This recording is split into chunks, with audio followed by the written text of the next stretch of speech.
Seguridad y Salud, nos determina que los responsables de seguridad y salud, primero, son designados por el empleador. Segundo, son el médico, el técnico o el monitor, ¿ya? Cuando usted en una empresa cumple la función de médico, no puede ejecutar la función de técnico ni de monitor, ¿sí? El decreto ejecutivo 255 prohíbe eso, ¿sí? Prohíbe que el médico ejecute actividades de técnico, ¿sí? Eso es importante decir.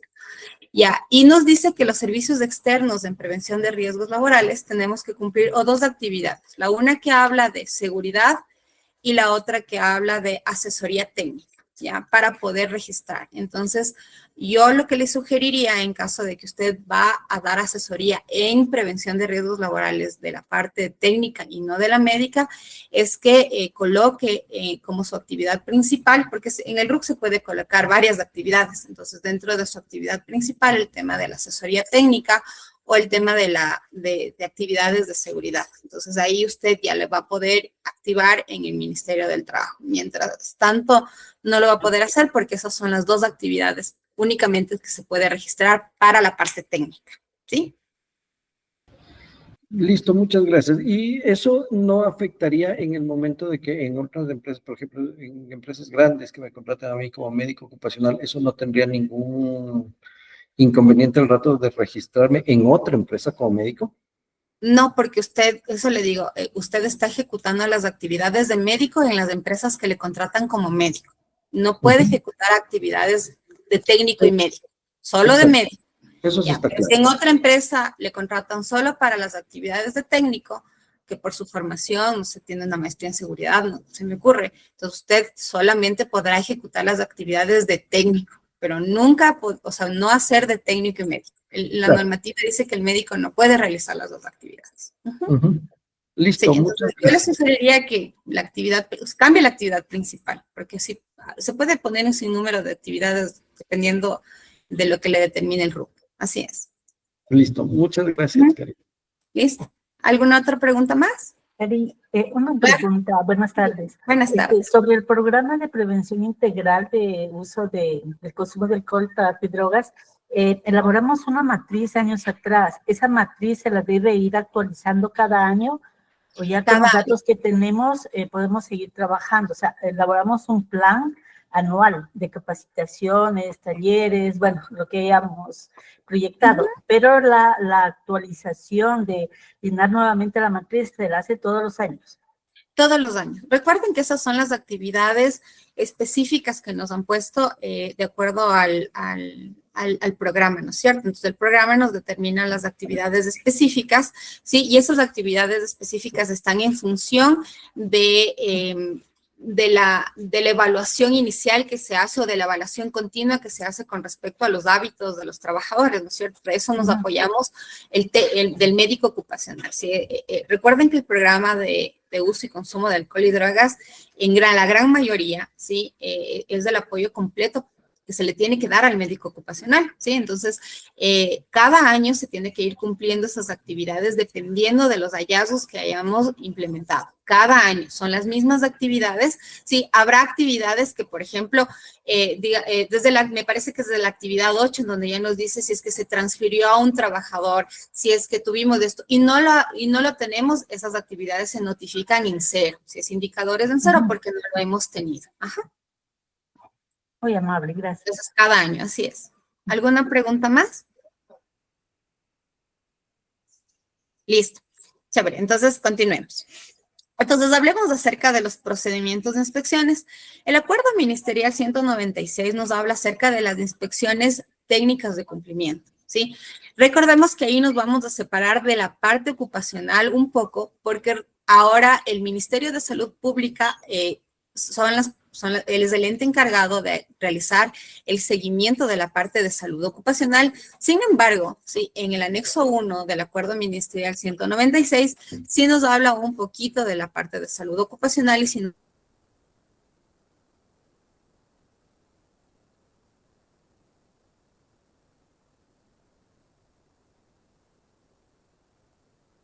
el cumplimiento de seguridad y salud ocupacional, además de las actividades que se notifican en el SUD, Y el cumplimiento es que, como en este momento hubo la intervención, ¿no?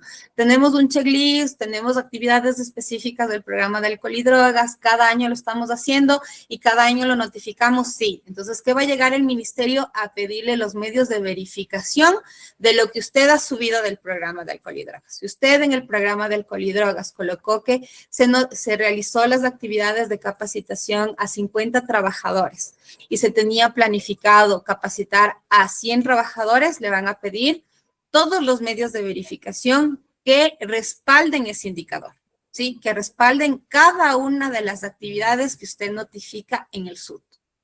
Si usted notificó en 0, pues nosotros tendremos que generar todos los medios de verificación para determinar el por qué se notificó en 0. ¿Sí? Si nosotros notificamos en 100% de cumplimiento todos los medios de verificación porque yo notifiqué al 100%, ¿sí? Entonces, eso es lo que nos van a pedir, es por eso que este artículo nos habla acerca del control y del cumplimiento. Todo lo que se notifica al SUD, usted debe de tener en medios de verificación. No nos dice físicos ni digitales, nos dice que tenemos que entregar, ¿sí? Cuando tengamos la inspección. Y el artículo 26 y 25 y 26 nos habla acerca de las inspecciones especializadas, que nos determina cómo va a ser una inspección, cada cuánto tiempo puede haber una inspección, qué pasa si es que yo no entrego un medio de verificación en ese momento, qué pasa si no entrego después del tiempo que el técnico que me hizo la inspección no determina ese documento, qué pasa si ese documento no es pertinente o no, va a haber sanción o no va a haber sanción, y para eso el acuerdo ministerial 196 nos ha entregado el anexo 1. ¿Sí? Ya vamos a ver, ya vamos a ampliarle un poquito qué es el anexo 1. Entonces, para la inspección nos inspeccionarán o nos realizarán este checklist de cumplimiento, ¿sí? Este checklist de cumplimiento a nosotros nos va a dar la luz, la guía, las actividades que nosotros debemos de cumplir por cada uno de los requisitos determinados por la normativa, ¿sí? Es como un resumen normativo al cual nosotros tenemos que apegarnos, ¿ya? Y también nos habla acerca de las sanciones, que en el artículo 27 nos determina el incumplimiento de las normas de seguridad y salud ocupacional, y el artículo 28, que nos determina también el criterio para determinar el valor de la sanción. Recuerden que en caso de que nosotros tengamos una inspección especializada por el Ministerio del Trabajo, nuestra obligación como Departamento de Seguridad y Salud Ocupacional, o si tenemos un departamento interdisciplinario en donde está tal vez calidad, salud y ambiente, etcétera, nosotros debemos de cumplir estos requisitos también, integrar a nuestro sistema de gestión. Recuerden que en cualquier sistema de gestión, sea una ISO, un SMETA, un estándar establecido, cualquiera, el cumplimiento normativo, ¿sí? Nos da es obligatorio en cualquier estándar, y este checklist puede estar incluido en su sistema de gestión, ¿sí?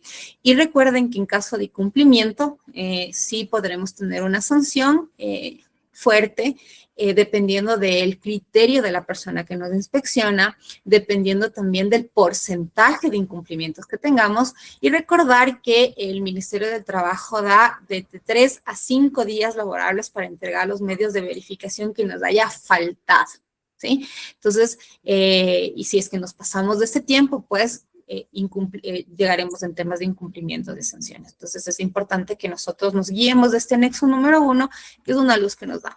Pero también puede pasar que en caso de que nosotros tengamos una inspección y el inspector identifique que nosotros no estamos dando cumplimiento a lo que usted tiene en el reglamento de higiene del trabajo, o no estamos dando cumplimiento a lo que usted tiene en el plan de prevención de riesgos del trabajo, inmediatamente el inspector genera un informe y en ese informe solicita la baja de ese documento, ¿sí? Entonces, hasta que nosotros podamos cumplir lo que hayamos subido. Recuerden otra vez que todo lo que se notifique en el SUD es de fiel cumplimiento, ¿sí? ¿Tienen alguna pregunta?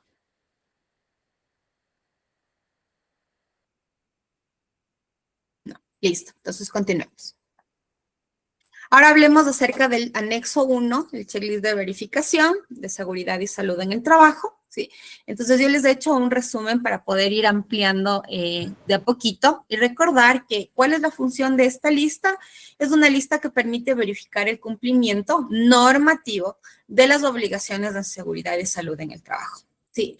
¿Qué nos dice el Ministerio del Trabajo? Es que esta lista de cumplimientos o esta lista de verificación va a depender igual de las actividades del trabajador, del nivel del trabajo, del nivel de riesgos del trabajo, ¿sí?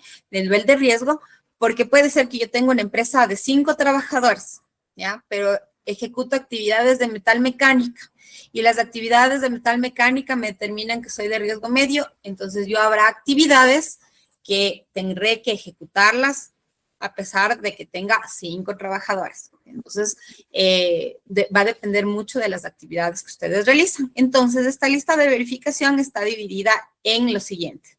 Vamos a hablar acerca de la gestión administrativa, de la gestión técnica, de la gestión del talento humano, de los procedimientos operativos básicos y de los servicios básicos. Recordar, o sea, no sé a qué nos recuerda este tema de las gestiones, ¿no? Gestión administrativa, gestión técnica, gestión del talento humano. Entonces, si es que nosotros ahondamos un poco en normativa, este checklist también nos va a permitir el cumplimiento de la decisión del instrumento andino,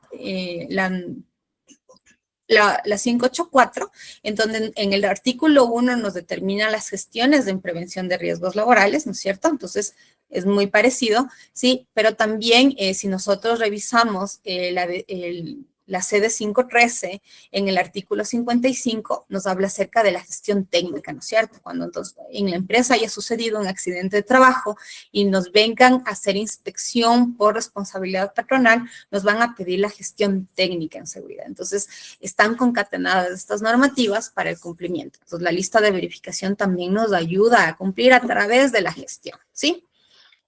Empecemos con la gestión administrativa y de qué habla la gestión administrativa. Netamente de lo que nosotros debemos de tener en documentación legal, ¿ya? Y todo aquello que va a derivar del registro del SUT. Por ejemplo, el reglamento de higiene, el plan integral de prevención de riesgos, los designados por el empleador, el registro del monitor o el registro del técnico o el registro del médico, los organismos paritarios, sea que tenga que tener delegado de seguridad, comité y los informes de gestión de comité. Si bien ahora ya no se notifican los informes de gestión en el SUT, pero sí se debe de generar el informe de gestión de cumplimiento del comité paritario y se tiene que entregar al representante legal de la empresa, ¿sí? Entonces, de eso nos habla la gestión administrativa. Por lo general, casi todas las empresas se tiene el registro de la parte administrativa, ¿no es cierto? Que es la base fundamental, el inicio de cualquier gestión en prevención de riesgos laborales, para de ahí partir, ¿verdad? Porque al momento que yo registro el reglamento de higiene, a la mano tengo que hacer los matrices de riesgo, porque para que me aprueben un reglamento de higiene, pues tengo que también mandar a revisión las matrices de riesgos laborales, y para que me aprueben un plan integral de prevención de riesgos laborales, pues también están dentro de estas las matrices de riesgo de la empresa, ¿sí?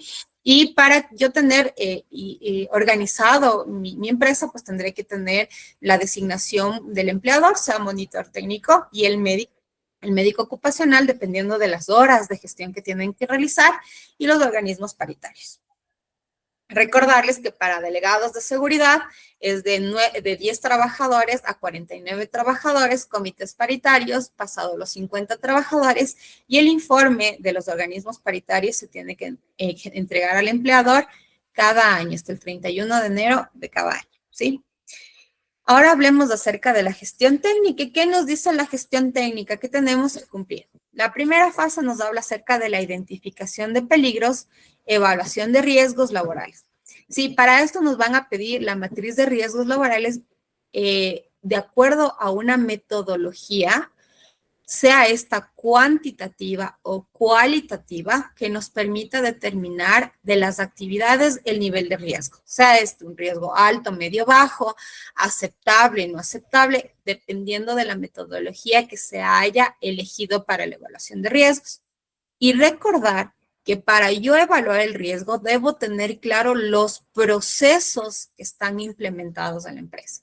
Si nosotros leemos el checklist del anexo 1, en la gestión técnica nos habla que se debe de levantar todos los procesos de la empresa para tener clara cuáles son las actividades, porque si nosotros no tenemos claro qué procesos tiene, no vamos a poder definir ni actividades ni tareas. Y sin actividades ni tareas no vamos a poder tener una adecuada identificación y evaluación de riesgos. La segunda cosa o segundo requisito que nos piden es la higiene industrial, ¿sí? La medición de los agentes físicos, químicos, biológicos, ergonómicos y psicosociales, ¿ya? Para esto es importante, bueno, dentro de esto, dentro de la higiene industrial no integra ergonómicos y psicosociales, sino que yo para disminuir la presentación coloqué ergonómicos y psicosociales, pero para eso es importante tener las mediciones laborales, ¿sí?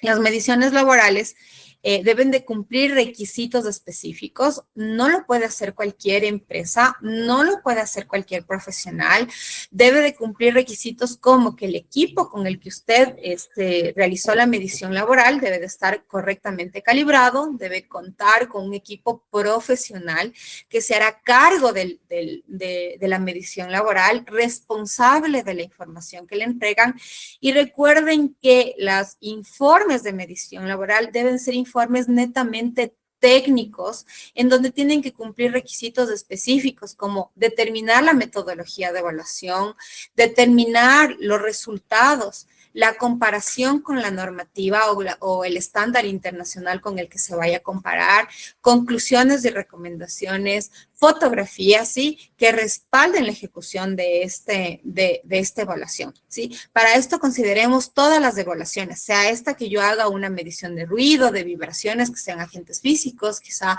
yo haga una medición de químicos o haga una evaluación ergonómica en las oficinas.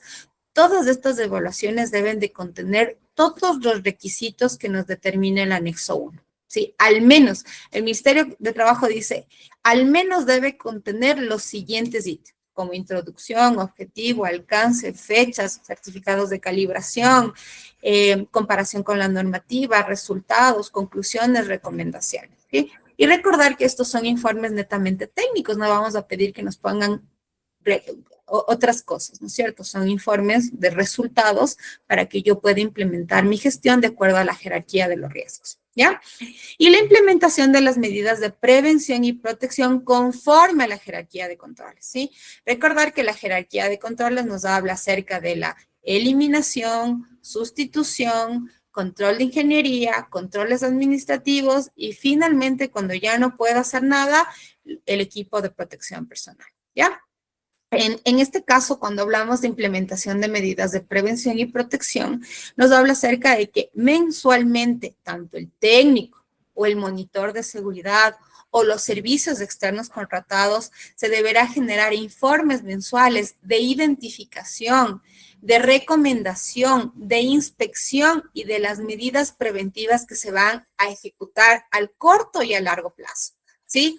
Estos informes son auditables y claramente nos dice en el Acuerdo Ministerial 196, en los artículos que determinan los servicios externos de seguridad y salud, que debemos de entregar informes mensuales de inspección, ¿sí? De inspección sanitaria, de inspección de higiene, de inspección de actos y condiciones, de inspecciones laborales, en donde vamos a determinar cuáles son las condiciones de trabajo, cuáles son mis medidas preventivas, qué tiempo me voy a demorar, cuáles son mis recomendaciones, qué señalización voy a cambiar, qué señalización voy a mejorar con el objetivo de la implementación. Y si vamos más allá, ya tenemos mediciones laborales, ¿cuáles van a ser mis medidas preventivas?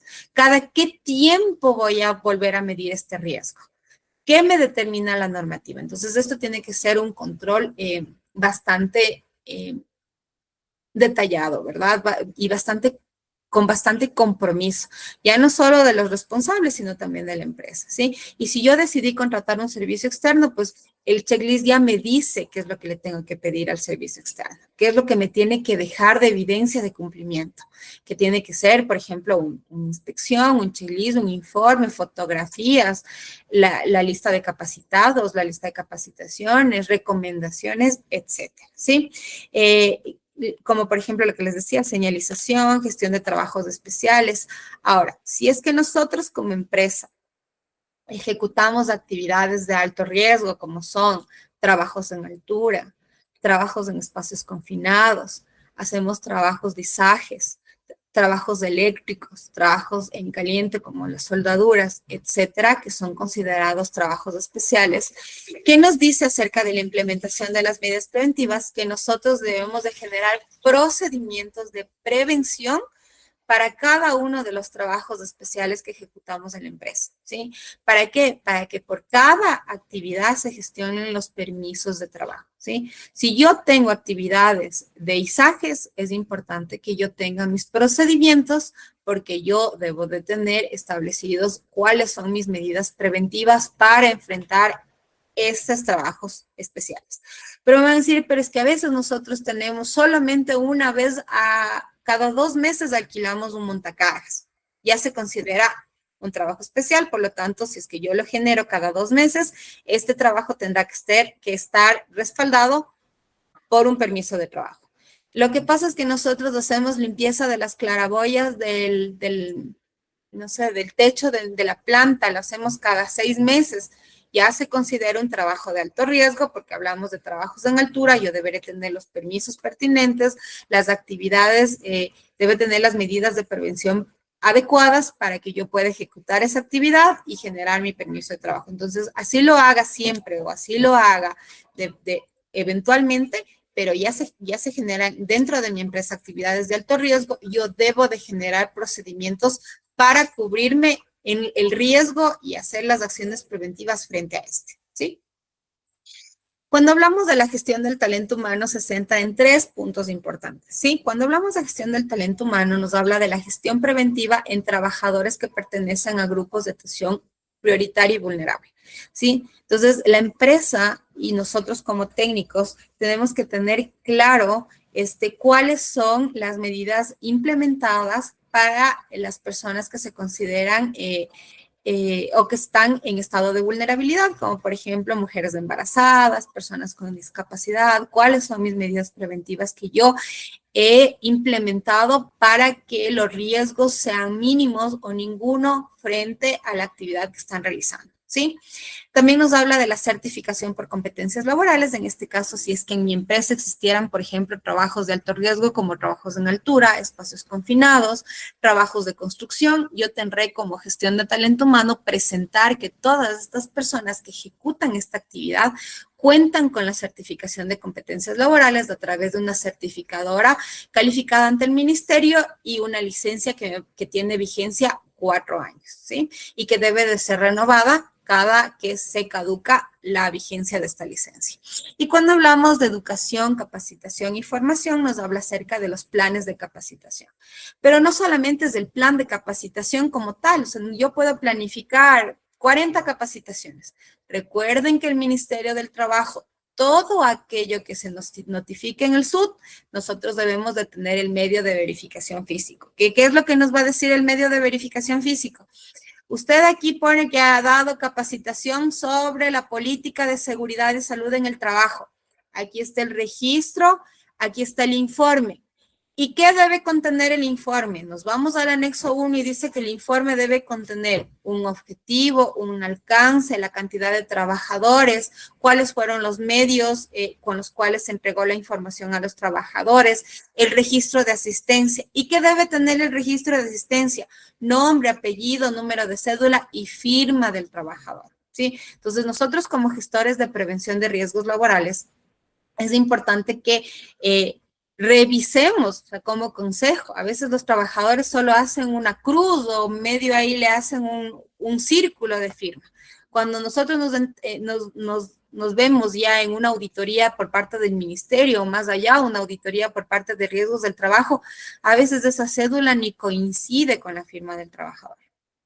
No se ve ni claro el número de cédula del trabajador. ¿Sí? Entonces es importante que nosotros en este plan de capacitaciones estructuremos cómo vamos a capacitar, cómo vamos a registrar, cada cuánto vamos a capacitar, cómo voy a evaluar la capacitación, cómo sé si el trabajador me entendió o no me entendió en la capacitación, qué se va a considerar capacitación, qué se va a considerar entrenamiento, qué se va a considerar charla. Entonces es importante que incluso qué se va a considerar campaña. Entonces eso tiene que estar armado. Y si nosotros nos vamos al anexo, el anexo ya nos da unas guías de implementación.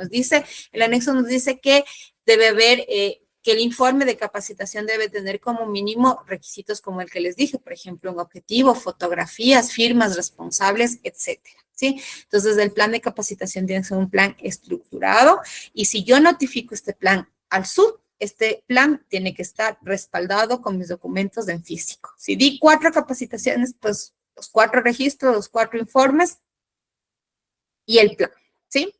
Ahora hablemos acerca de los procedimientos operativos básicos. Sí, estos procedimientos operativos básicos ya están directamente relacionados, sí, a la parte de ejecutoria, ¿ya? Aquí nos habla un poquito de la vigilancia de la salud de los trabajadores. ¿Qué requisitos tengo que cumplir con respecto a la vigilancia? Es decir, un procedimiento de cómo yo voy a hacer la vigilancia de la salud de acuerdo a los riesgos laborales. ¿Sí?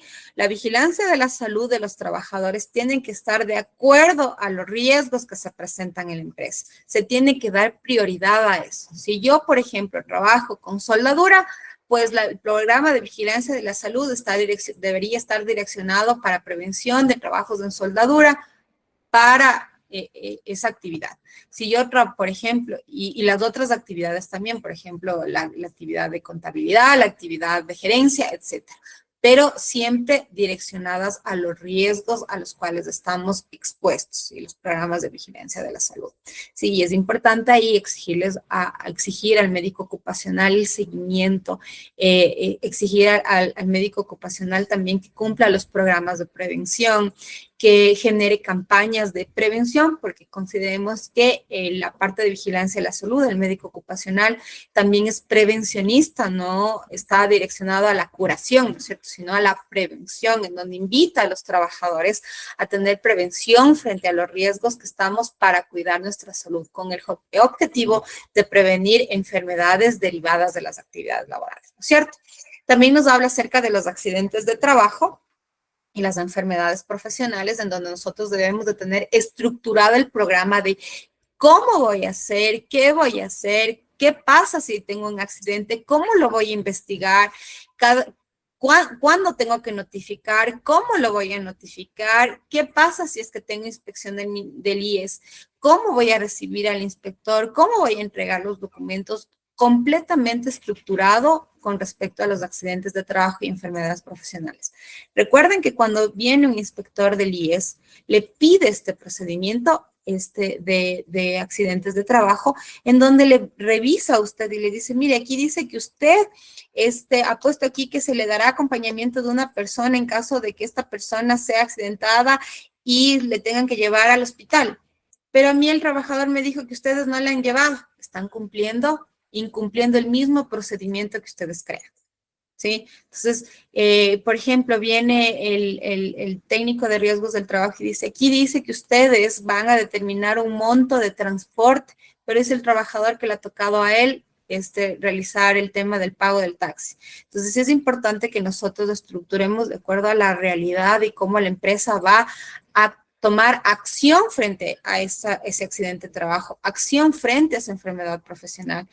Por ejemplo, dice aquí en su procedimiento de identificación de enfermedades profesionales y gestión de las enfermedades, dice que ustedes van a, una vez que tengan el criterio de diagnóstico, van a ejecutar la notificación dentro de los 10 días laborables y no lo han hecho. Entonces, tiene que estar un procedimiento claro, de acuerdo a la normativa, ¿sí? Para que en caso de que suceda, ¿sí? Nosotros tengamos que cumplir conforme el procedimiento, ¿sí? Y de las inspecciones internas de seguridad y salud, pues nos habla acerca de que nosotros debemos de estructurar un plan o un programa de inspecciones. Cada qué tiempo voy a inspeccionar, cómo voy a inspeccionar, qué voy a utilizar. Voy a utilizar el anexo 1, voy a utilizar otra normativa, voy a juntar el anexo 1 con mi estándares meta, voy a juntar el anexo 1 con mi ISO 45000, etcétera. Entonces ahí van a determinar un procedimiento de cómo lo voy a hacer y cada qué tiempo lo voy a hacer. ¿Hasta aquí tienen alguna pregunta? A ver, léele, por favor. Es que no veo.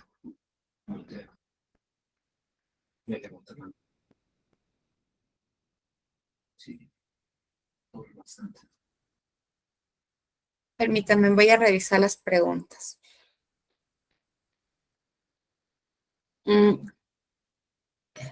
A ver, aquí Paola Padilla nos habla de el anexo 1, ¿dónde lo podemos descargar? Nosotros ingresamos al ministerio, a la página del Ministerio del Trabajo, nos vamos a servicios y programas, ahí vamos a encontrar lo que dice Seguridad y Salud en el Trabajo, o Secretaría de Seguridad y Salud en el Trabajo, o Dirección de Seguridad y Salud en el Trabajo. Ahí vamos a encontrar donde dice documentos y normativas, y ahí revisamos, ahí podemos descargar. Si es que y el link ya está fijado para que ustedes puedan descargar el documento, ¿sí? Déjenme ver. Boris, muchas gracias. Vamos acá, revisemos otra capa.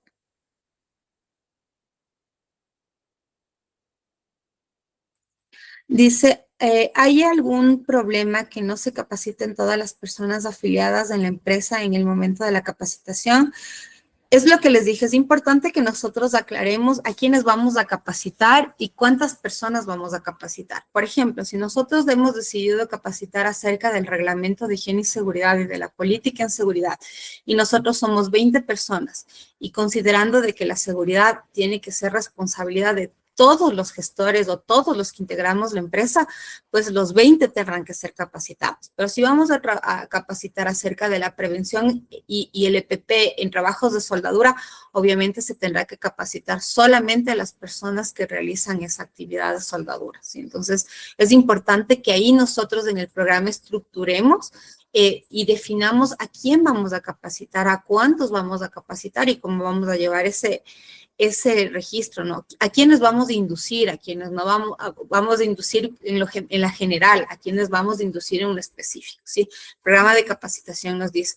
Y obviamente, ¿cuándo va a ser el problema? ¿Qué tal si yo capacité a los trabajadores, pero ese día el trabajador no asistió a la capacitación y justo el trabajador que no asistió a la capacitación se accidenta? ¿Cuál es un requisito que solicita riesgos del trabajo como medida de prevención? La capacitación. Y resulta que ese día su trabajador no se presentó a la capacitación, entonces ya cae en un incumplimiento. Entonces es importante que se estructure bien esos programas. Y ya, los programas de los responsables de prevención de riesgos laborales. Recuerden que mes a mes, cualquier responsable que haya designado el empleador, sea monitor, sea el técnico, servicios externos, ¿sí? Tienen que generar un informe de gestión de las horas de cumplimiento de la empresa de acuerdo al riesgo en seguridad y salud ocupacional. Todos los meses se tiene que generar esos informes de cumplimiento, en donde se tiene que ir retroalimentando y mes a mes. Por ejemplo, si yo determiné que iba a cambiar una señalización o si iba a cambiar una señalización de peligro y el mes anterior no se lo hizo, obviamente se tendrá que seguir siendo como una no conformidad o un hallazgo para que se vaya resolviendo en el corto o en el largo plazo, ¿no es cierto? Entonces es importante que eso se determine. La normativa nos dice que tienen que ser mensuales.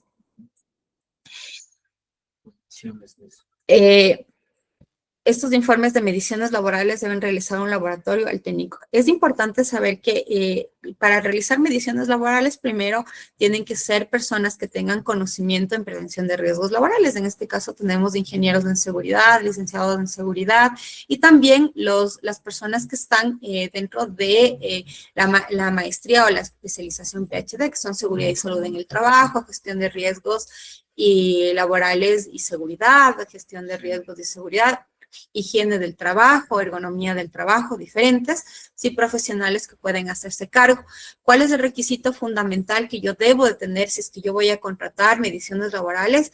Primero, la metodología o a quiénes voy a evaluar el riesgo, ¿no es cierto? Entonces, digamos que yo necesito una evaluación de dosimetrías. Entonces, obviamente buscaré empresas que tengan dosímetros y estos dosímetros estén calibrados, ¿sí? Que cuenten con la estructura. Y segundo, que la empresa a usted le diga qué metodología de evaluación va a utilizar, ¿no es cierto? Entonces es importante saberlo. Y que estos, aún el Ministerio del Trabajo no ha determinado que tiene que ser un laboratorio calificado por el SAE, pero sí nos determina que tiene que hacerlo un profesional. Incluso hay empresas que sus propios técnicos internos cuentan con los equipos, ¿sí? Para realizar mediciones y estos equipos están calibrados y pueden incluso realizar las mediciones laborales, ¿sí? Como respaldo de la prevención de riesgos. Pero el informe, como les había comentado, tiene unos requisitos de cumplimiento.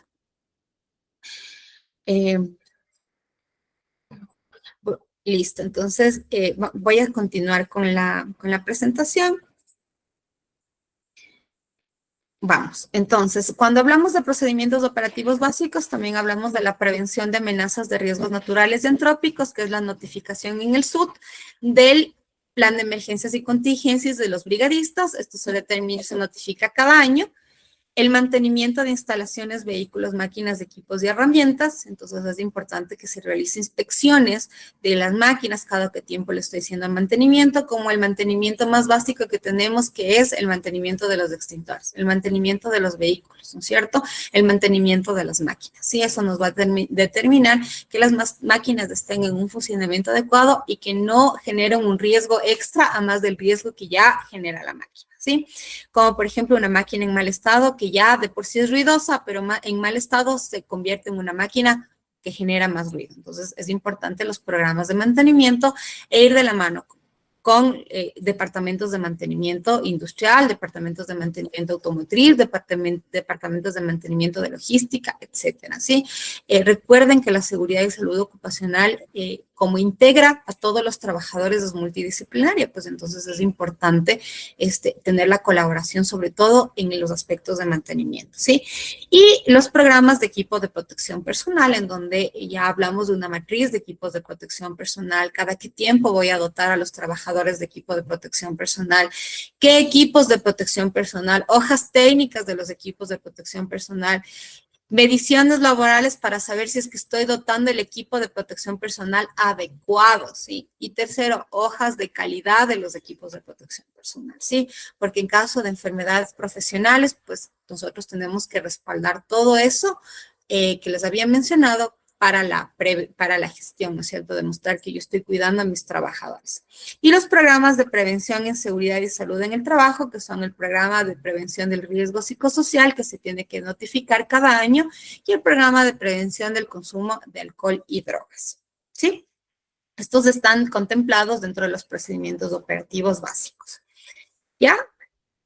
Recordar que si ustedes tienen ya armado su departamento de seguridad y salud ocupacional o son departamentos de seguridad, salud y ambiente o ya cuentan con su monitor de seguridad y salud en el trabajo y necesitan apoyo, nosotros como Grupo RENS estamos ofertando asesoría por horas, en las cuales generamos un análisis de su gestión, revisamos su gestión en seguridad y emitimos nuestras medidas preventivas y las mejores recomendaciones para que ustedes tengan el cumplimiento normativo a la mano, ¿sí? Hasta aquí. Voy a leer las otras preguntas para... o tienen alguna pregunta, por favor. Y las preguntas que se queden al aire, yo voy a mandarles un correo electrónico para poder responderles y podamos tener este contacto, ¿no? ¿Alguna pregunta hasta aquí?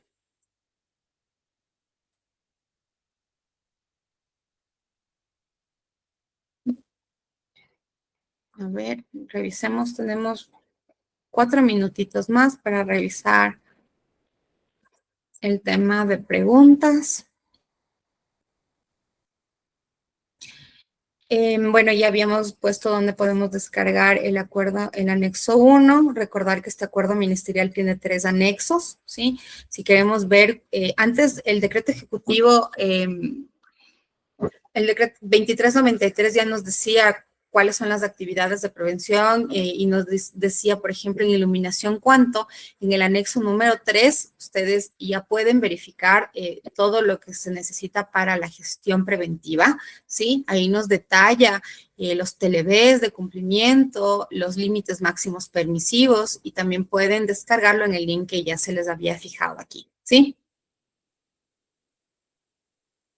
Exacto, si yo les había mencionado que son los permisos, los procedimientos descritos de trabajo seguro, así es, todo lo que se refiere a los procedimientos operativos básicos en donde nosotros tenemos que generar los procedimientos de prevención seguros, ¿no es cierto? Si es que tenemos trabajos de alto riesgo, pues tiene que haber un documento que respalde a qué distancia tiene que estar un trabajador en caso de que haya izajes, en caso de que esté a lo mejor trabajando en un polvorín, por ejemplo. Entonces, tienen que haber procedimientos que estén implementados. Y recordarles que si es que nosotros tenemos un procedimiento, pero este procedimiento no está de acuerdo a lo que tenemos nosotros descritos en el reglamento de higiene en el trabajo, recuerden que cuando se encuentra el técnico del Ministerio del Trabajo podría, ¿no es cierto?, darnos de baja ese reglamento de higiene. Entonces, eso siempre tiene que tener congruencia. Sus riesgos frente a lo que usted está notificando en el reglamento de higiene. ¿Sí?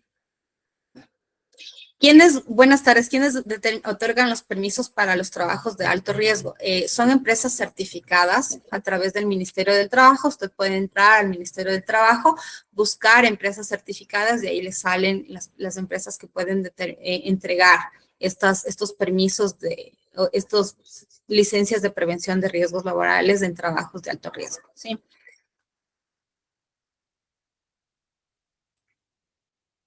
Para trabajo de piloto de helicóptero debe tener una certificación. Entendería que para la actividad, las únicas certificaciones para trabajos de alto riesgo es lo que les había dicho, ¿no? Trabajos en altura, entiendo que para pilotear un helicóptero debe tener una licencia específica para pilotear y esta persona tendrá a lo mejor procedimientos específicos para pilotear y para la parte de aeronáutica, ¿no es cierto? Entonces, no está determinado en el ministerio como actividad de alto riesgo certificada, ¿sí? Entonces entiendo que debe tener una licencia específica para eso. ¿Listo? Creo que ya no hay más. Muchísimas gracias. ¿Alguien alzó la mano, por favor? Dígame. Buenas tardes, mi nombre es Boris García. Alcé la mano, sí, por la pregunta que hizo la compañera Jennifer sobre quién otorga los permisos para los trabajos de alto riesgo. Bueno, yo le entendí referente a lo que se refiere a una empresa que tenga que hacer algún mantenimiento de trabajo, ¿no? Dentro de la empresa, cada empresa tiene su área de seguridad industrial o SSO, SST, como lo tengan denominado, más el área de salud ocupacional, que ellos son los que, por medio de esa área, a través de sus técnicos o los especialistas, emiten los permisos para que se puedan realizar los trabajos. Así lo entendí. De ahí del tema de las capacitaciones, claro, para que tengan la licencia y matrícula son las empresas habilitadas para dar las capacitaciones, pero en el tema de los permisos de trabajo para que se realicen los trabajos, es las áreas de SSO o SST o SSA, como le denominan, para ver si el trabajador o los que van a hacer el trabajo están habilitados tanto por el médico como por el área de seguridad industrial. Para realizar esa actividad. Gracias. Así es, así es. Sí, correcto. ¿Alguien más? ¿Alguien más? ¿Sí? ¿Alguien más?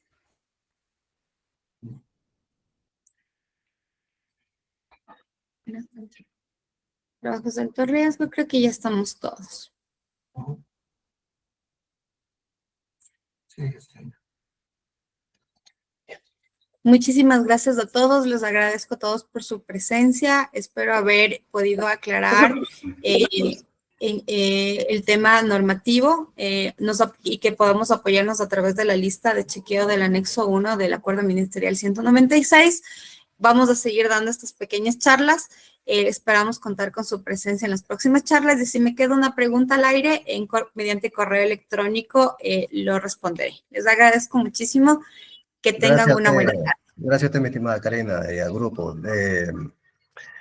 La charla tuvo la ponencia muy buena y es algo que nos sirve a todos, que nos refresca, nos recuerda y nos enseña y nos ilustra más de lo que tengo que decir. Por las siguientes charlas que va a dar de parte mía, le agradezco mucho, mi estimada Karina, y al grupo. Muchas gracias. Muchas gracias. Muchas gracias a todos, les agradezco.